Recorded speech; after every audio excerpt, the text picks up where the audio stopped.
My name is Crix Tal, and I honestly thought I was going to die that day.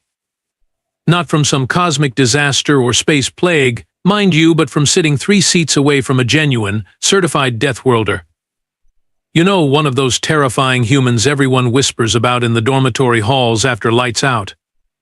The Centauri Educational Complex was supposed to be the safest place in the galaxy. Seriously. We had force fields that could stop a meteor, security drones that could detect a hostile thought from parsecs away, and enough redundant safety systems to make a Kothari engineer weep with joy.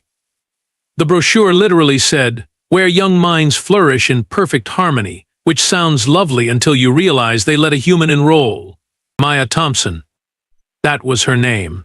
She sat there in the 3rd row, looking about as dangerous as a wilted flower. Short brown hair, average height by human standards, which meant she towered over most of us like some kind of gentle giant. The professors had given her one of those reinforced desks, the kind they usually reserved for the rock-eating Gorlaxians, because apparently humans could accidentally destroy furniture just by existing. The rest of us kept stealing glances at her throughout Professor Quindara's lecture on peaceful conflict resolution. Oh, the irony there. Maya just sat quietly, taking notes with this ancient human writing instrument called a pencil, occasionally nodding along like she wasn't a walking weapon of mass destruction from the most violent planet in known space.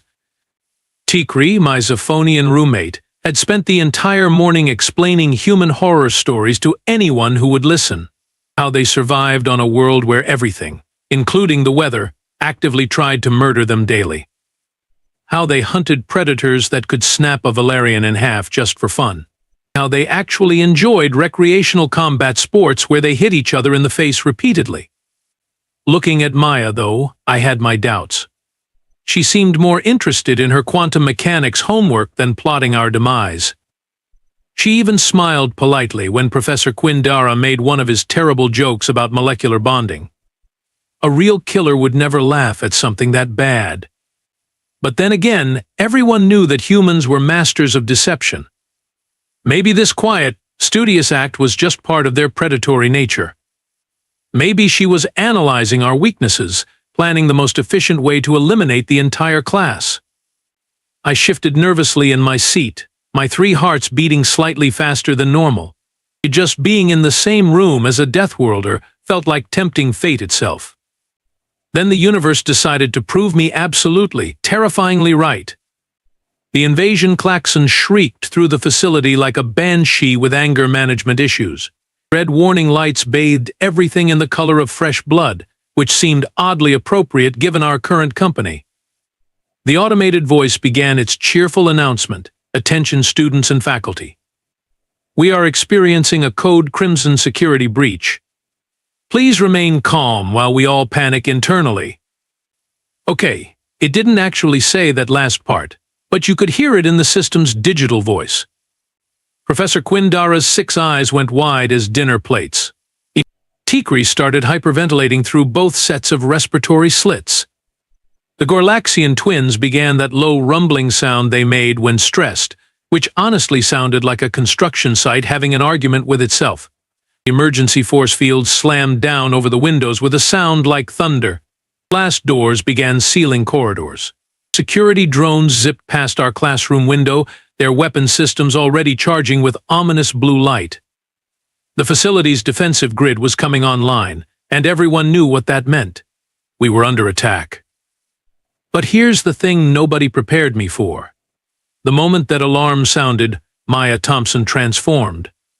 Not literally, thank the cosmos, but she went from quiet student to something else entirely. Her head snapped up, eyes scanning the room with predatory focus. Every muscle in her body tensed like a coiled spring. And then she stood up. The reinforced desk, that supposedly indestructible piece of furniture designed to withstand a small explosion, split clean in half, just from her hands gripping the edges as she pushed herself upright. The metal groaned, the composite material cracked, and 2 perfectly functional desk halves clattered to the floor like broken dreams. 27 pairs of alien eyes stared at the destruction in absolute, bone-deep terror. Maya looked around at our horrified faces and said, quite calmly, sorry about that. Sorry? Sorry? The Death Worlder had just demonstrated that she could casually destroy military-grade furniture with her bare hands, and she was apologizing like she'd accidentally sneezed too loudly during a library study session. That's when the real panic started. Tikri shrieked like a tea kettle achieving sentience and immediately regretting it. The Gorlaxian twins dove under their desks, which was honestly impressive considering they weighed about 3 tons each. A group of Zinthari students started that high-pitched whistling sound that meant either extreme fear or mating season, and frankly, I didn't want to know which. Everyone remained calm. Professor Quindara shouted over the chaos, his tentacles flailing in what was supposed to be a soothing gesture but looked more like he was trying to conduct an orchestra of terrified animals. The human is just experiencing a stress response. It's perfectly natural for their species. Natural? Natural? What kind of species considers furniture destruction a natural stress response? Maya took a step forward, probably trying to help, and half the class scrambled backward like she was carrying some kind of plague. Which, given human reputation, she very well might have been. Her hands were raised in what I later learned was a peaceful gesture. But at the time it looked like she was preparing to grab the nearest student and demonstrate her species' famous bone-crushing abilities.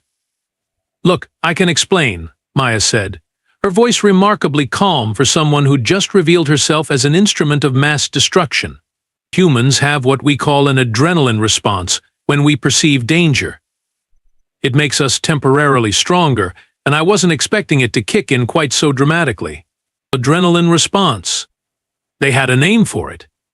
They had a biological system specifically designed for becoming more dangerous when threatened. Because of course they did. "Stay back," squeaked Plixnar, a tiny Meepian who probably weighed less than Maya's left shoe. "We know what humans do to other species. We've seen the documentaries." "Those weren't documentaries," Maya said, looking genuinely confused. "Those were action movies. They're fiction, entertainment. We don't actually go around fighting aliens for sport." But nobody was listening anymore. The alarm was still wailing, red lights were still flashing, and we had a confirmed Death Worlder in our classroom who had just proven she could break things with her bare hands. The logical conclusion was obvious. The invasion was probably her backup arriving to collect the survivors.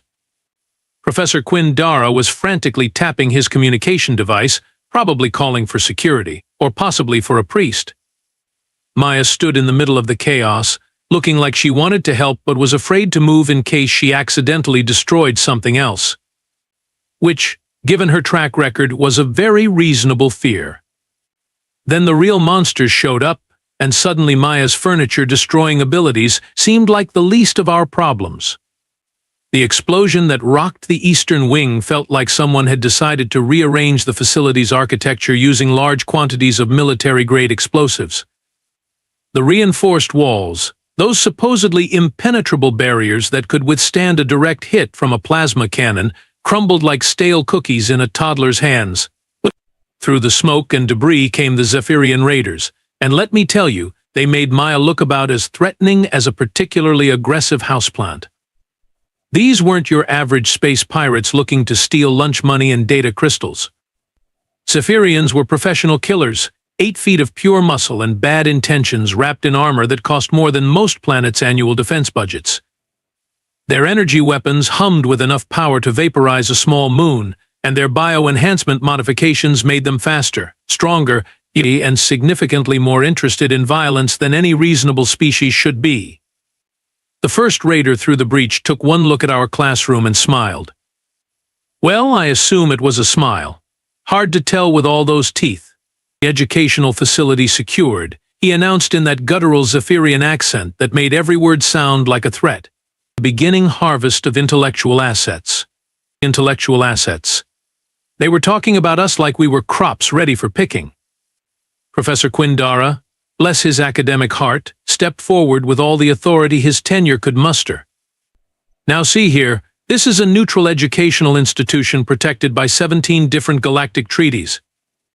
The raider's response was to shoot him with a neural disruptor.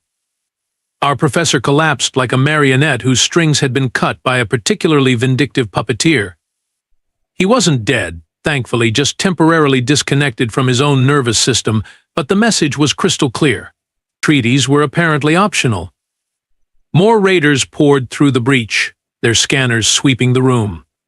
They were cataloging us, deciding who was worth keeping and who was excess inventory. The security drones that had seemed so impressive moments earlier were nothing more than expensive scrap metal scattered across the corridors. The facility's defensive grid hadn't just failed, it had been systematically dismantled by beings who considered galactic standard military technology to be roughly equivalent to children's toys. That's when I noticed Maya again. While the rest of us were frozen in terror, staring at our imminent doom with the kind of helpless fascination usually reserved for watching traffic accidents, Maya was doing something completely different. She was studying them. Her eyes tracked their movements, noted their weapons, analyzed their formation and tactics with the kind of cold, calculating precision that made my spine tingle with premonition. She wasn't cowering. She wasn't pleading. She wasn't doing any of the perfectly reasonable things that civilized beings do when confronted with overwhelming force. Instead, she was tilting her head slightly, like she was listening to music none of us could hear. Her breathing had steadied. Her posture had shifted into something that looked casual but felt dangerous, and there was something in her eyes that hadn't been there during Professor Quinn Dara's quantum mechanics lecture. Something that made me realize we'd been worried about the wrong predator all along. The Zephyrian scanning our little group paused when his instruments focused on Maya. His expression shifted from professional indifference to genuine confusion. Anomalous readings, he muttered to his squad leader. This one's biology doesn't match the database. Oh, I thought with growing dread you have no idea. What happened next completely redefined my understanding of the phrase educational experience. The Zephyrian squad leader gestured for his scanner operator to investigate the anomaly, identify the species and assess threat level, he ordered, because apparently even professional killers like to follow proper procedure. That's when Maya moved.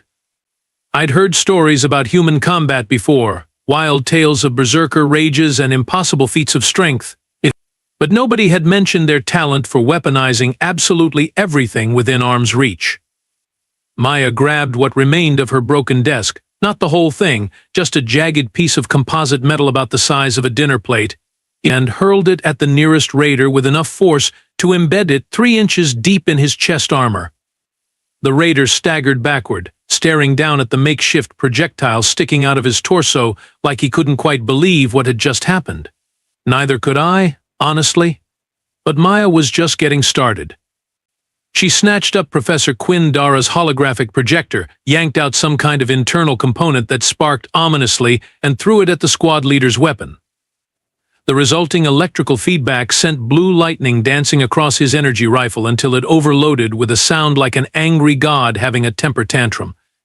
Impossible, the squad leader snarled, drawing a backup weapon. No species can calculate trajectory and electrical interference simultaneously under combat stress. Maya's response was to grab a standard-issue classroom chair, break off one of its legs with a casual twist that made my secondary stomach clench in sympathetic pain, and use it as a club to smash the targeting computer on another raider's weapon array. Then she spun around and used the same chair leg to trigger the emergency fire suppression system, flooding the room with flame-retardant foam that made visibility roughly equivalent to trying to see through a bowl of soup. The raiders, trained for conventional warfare and equipped with sensors designed to track normal movement patterns, suddenly found themselves fighting something that didn't follow any known tactical doctrine. Maya moved through the foam like it was her natural environment, appearing behind one raider to disable his communications gear, then vanishing before he could react. Only to pop up on the other side of the room to turn a portable whiteboard into some kind of impromptu shield and bludgeon combination. What is this thing?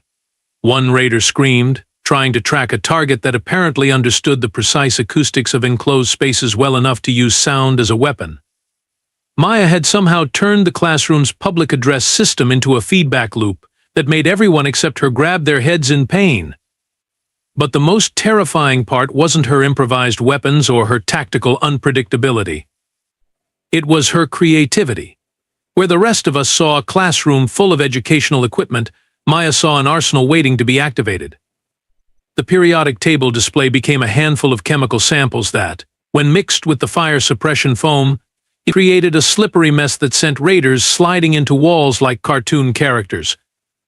The gravity simulation device, designed to teach students about planetary physics, became a localized field generator that made one raider suddenly weigh 3 times normal mass. She even weaponized the lunch period announcements, somehow reprogramming the facility's communication system to broadcast a feedback frequency that interfered with Zephyrian neural implants. Half the squad was stumbling around like they'd been drinking fermented fruit juice. "This is impossible," the squad leader roared, trying to coordinate his increasingly confused and injured team. "Our intelligence reports said this was an educational facility. Nothing but soft targets and academic personnel."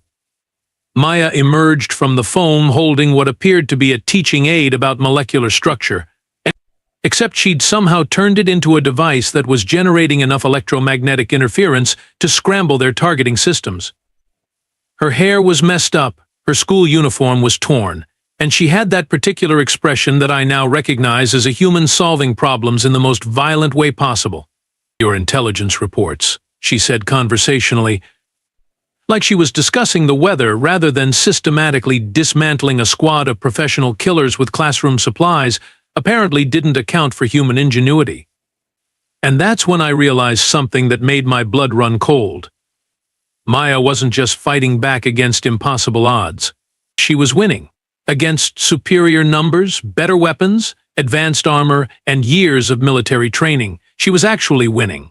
Using nothing but educational equipment and what appeared to be a complete disregard for the laws of physics, common sense, and basic self-preservation. But here's where the story gets really interesting, and by interesting I mean absolutely terrifying in a way that would make existential philosophers weep with joy. Maya, having successfully turned our classroom into a disaster zone that looked like a tornado had gotten into an argument with a chemistry set, suddenly stopped fighting and turned to address the rest of us. We were still huddled in the corner like a collection of very scared houseplants, watching her demolish trained killers with school supplies. "Okay, everyone listen up," she said, stepping over an unconscious raider who was probably questioning his career choices. "I need your help." "Help?" The Death Worlder who had just single-handedly defeated a squad of professional murderers using nothing but classroom furniture and academic enthusiasm wanted our help? "I can't be everywhere at once," Maya continued, apparently oblivious to the fact that she'd just violated several laws of nature and at least 3 military treaties. "There are more of them in the facility, and I need you all to stop being victims and start being survivors." Tikri, who had spent the entire battle making noises like a deflating balloon with anxiety issues, raised one trembling appendage. "But we're not warriors. We're students. We study theoretical mathematics and applied philosophy." Maya's smile was the kind that probably made natural selection take notes. "Perfect. You understand systems thinking and logical problem solving. That's exactly what we need." And then she started teaching us. Not quantum mechanics or galactic history, but something infinitely more practical: how to not die horribly in the next 20 minutes. "Plixnar, you're small and quick," she said, pointing to the terrified Mepian. "You're going to be our scout. Use the ventilation system to move between rooms and report enemy positions." She handed him some kind of improvised communication device that looked like it had been built from spare parts and pure determination. "But I don't know how to be a scout," Plixnar squeaked. "You know how to observe and report data, right? Same principle, just with more running and hiding involved." The Gorlaxian twins, Bok and Gok, were assigned to be our mobile fortifications. Maya had somehow figured out that their natural rock-like hide could deflect energy blasts, and their impressive mass could be used to create cover for the rest of us. "Your species evolved on a high-gravity world with constant seismic activity," she explained to them like she was discussing their favorite food instead of military tactics. You're naturally built to withstand impact and provide stability. Use that. Even Tikri got a job. Maya had noticed that Zephonians could change their skin color for camouflage, something Tikri had been doing unconsciously out of fear. Instead of hiding, Maya taught him how to use it as active camouflage, making him our infiltration specialist. But this is insane, I protested, watching her turn our study group into some kind of improvised resistance cell. We're academics, not soldiers. Maya looked at me with those terrifyingly calm human eyes. Crixtal, your species has 3 hearts and enhanced reflexes. You process information faster than most combat computers. You're going to coordinate our movements and predict enemy tactical responses. I don't know anything about military strategy. You know game theory, right? Optimal decision trees? Resource allocation under pressure? Congratulations, you know military strategy. You just called it by different names. And somehow, impossibly, it started working. Under Maya's guidance, our little group of terrified academics began moving through the facility like we actually knew what we were doing. Plixnar scurried through air vents, providing real-time intelligence. The Gorlaxian twins created mobile cover points. Tikri used his camouflage to disable equipment and create diversions. And I found myself actually thinking tactically, analyzing raider patrol patterns and predicting their responses like they were variables in a complex equation. Maya had somehow taken our academic skills and weaponized them, turning theoretical knowledge into practical survival tools. It was brilliant. It was terrifying. It was working. And it made me realize that humans didn't just survive on their death world through strength or violence. They survived by turning everything, including other people, into solutions to problems that shouldn't have solutions. Our improvised resistance movement culminated in the main hall, where we discovered that the Zephyrian raiders had made one critical miscalculation. They'd assumed that conquering an educational facility would be like raiding a library, lots of valuable information, minimal resistance, and everyone too civilized to fight back effectively. They hadn't planned for Maya Thompson. The main hall was a disaster zone that looked like someone had tried to redecorate using high-explosive ordnance and poor judgment. Blast marks scorched the walls, emergency lighting cast everything in hellish red shadows, and the central holographic display that usually showed peaceful scenes of galactic cooperation was now flickering between images of structural damage and evacuation routes. The remaining Zephyrian forces had fortified themselves behind overturned furniture and portable shield generators, creating what they probably thought was an impregnable defensive position. Their leader, a particularly large specimen who looked like he bench-pressed small asteroids for recreation, was coordinating the final phase of their operation with the kind of professional confidence that comes from never having lost a battle. Resistance has been minimal, he reported into his communication device. Facility will be secured within the next 10 minutes, beginning extraction of high-value targets. That's when Maya kicked in the main doors. Not opened them, not unlocked them, kicked them. The reinforced metal panels, designed to withstand emergency decompression and direct weapons fire, flew off their hinges with a sound like thunder having an argument with a construction site. The Zephyrian leader stared at the doorway where a small human female had just demonstrated the kind of casual destruction usually associated with heavy machinery. What in the 7 hells is that thing? That, I said with growing pride and terror, is a human having a really bad day. What followed was less a battle and more a masterclass in applied violence with a minor in creative problem-solving. Maya charged into the hall with the kind of reckless determination that made physics professors weep and military strategists take notes. The Zephyrians opened fire with enough concentrated energy to vaporize a small building, but Maya was already moving, by using the architectural features of the hall like they were personally designed for her convenience. She bounced off walls, slid under energy blasts, used decorative pillars as cover, and somehow managed to be everywhere the enemy fire wasn't. When a plasma bolt caught her shoulder and burned through her uniform, she didn't scream or collapse. She just got angry, which turned out to be significantly more dangerous for everyone involved. Impossible. The Zephyrian leader roared, watching his professional killers get systematically dismantled by someone who should have been dead 3 times over. Nothing survives direct plasma contact. Maya's response was to grab a piece of broken ceiling panel, use it as a shield to deflect incoming fire, then hurl it like a discus at the enemy's portable shield generator. The device exploded in a shower of sparks and broken physics, leaving half their defensive position exposed. But here's where our academic training finally paid off. While Maya kept the enemy focused on her impossible survival skills, the rest of us implemented what she'd taught us. Plixnar had mapped every ventilation shaft in the building and was dropping improvised explosives, which were actually just chemical combinations from the science labs, into enemy positions from above. The Gorlaxian twins had positioned themselves at strategic choke points, using their natural armor to create mobile cover that allowed us to advance without being turned into academic paste. Tikri was using his camouflage abilities to sabotage equipment and create confusion, appearing just long enough to disable a weapon or communication device before vanishing again.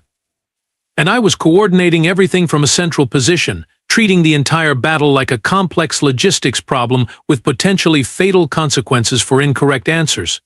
Squad 7, focus fire on the central target. The Zephyrian leader commanded, trying to bring overwhelming force to bear on Maya. Negative effect. I reported to our team through the improvised communication network Maya had built. Human resilience factor exceeds expected parameters by approximately 300%. Maya took a direct hit from a military-grade energy weapon that should have reduced her to constituent atoms. Instead, she stumbled backward, shook her head like she was clearing away mild confusion, and kept fighting. The burn mark on her arm looked painful, but she treated it like a minor inconvenience rather than a potentially fatal wound. "This is impossible," one of the raiders screamed. "Nothing biological should be able to withstand that kind of damage." "You clearly," Maya replied, grabbing what remained of the central information kiosk and using it as an improvised battering ram, "haven't met many humans." The final turning point came when the Zephyrian leader, frustrated beyond reason by watching his elite forces get defeated by educational equipment and pure stubbornness, made the mistake of challenging Maya to single combat. He was twice her size, covered in military-grade armor, and armed with weapons that cost more than most planets' gross domestic product. Maya's response was to accept the challenge, disarm him using what appeared to be advanced knowledge of leverage and joint mechanics, and then pin him to the ground using a combination of human wrestling techniques and a broken desk leg. "I surrender," the leader gasped, staring up at the small human who had just systematically dismantled his entire operation using nothing but determination and creative violence. Maya looked around the ruined hall at the defeated raiders and her terrified but victorious classmates, and said the most human thing possible. "Does anyone know if the cafeteria is still serving lunch? All this fighting made me hungry." In the aftermath of what historians would probably call the incident, where a human single-handedly redefined military tactical theory using classroom supplies, the Centauri educational complex looked like someone had tried to redecorate using explosives and very poor judgment. Emergency crews swarmed through the facility. Medical teams tended to the wounded raiders with the kind of professional confusion that comes from treating injuries caused by weaponized educational equipment. And security forces stood around looking like they couldn't quite believe what had just happened. Maya sat on the steps of the main hall, calmly filling out what appeared to be an incident report while medics fussed over her various burns and injuries. She kept insisting she was fine, which only made them more concerned because apparently fine. For a human included things that would hospitalize most other species for weeks. "I still don't understand," I said, settling down beside her with my 3 hearts still beating faster than normal. "How did you know what to do? How did you turn all of us into soldiers when none of us had any military training?"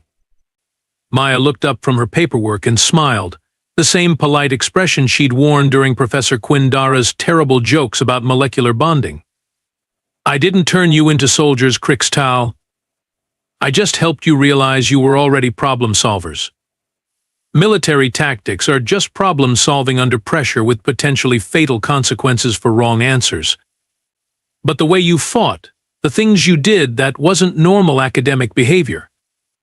No, Maya agreed, wincing slightly as a medic applied some kind of healing gel to the plasma burn on her shoulder.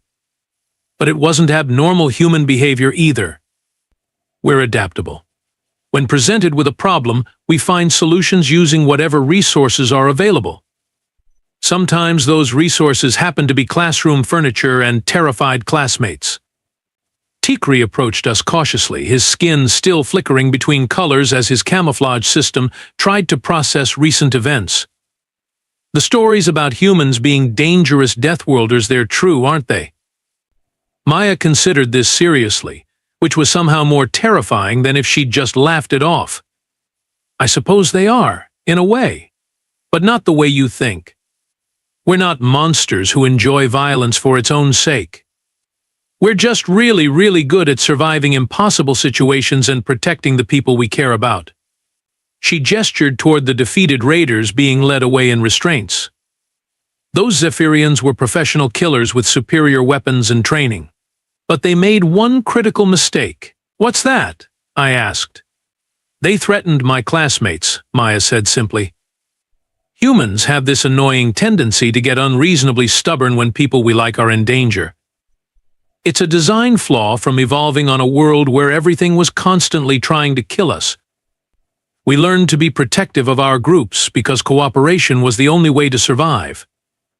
Professor Quindara finally recovered from his neural disruption and sporting a bandage that made him look like he'd lost an argument with a medical textbook. He approached our little gathering. Miss Thompson, I believe I owe you an apology, and possibly a recommendation for advanced tactical studies. Maya laughed, a sound that was surprisingly normal after everything we'd witnessed.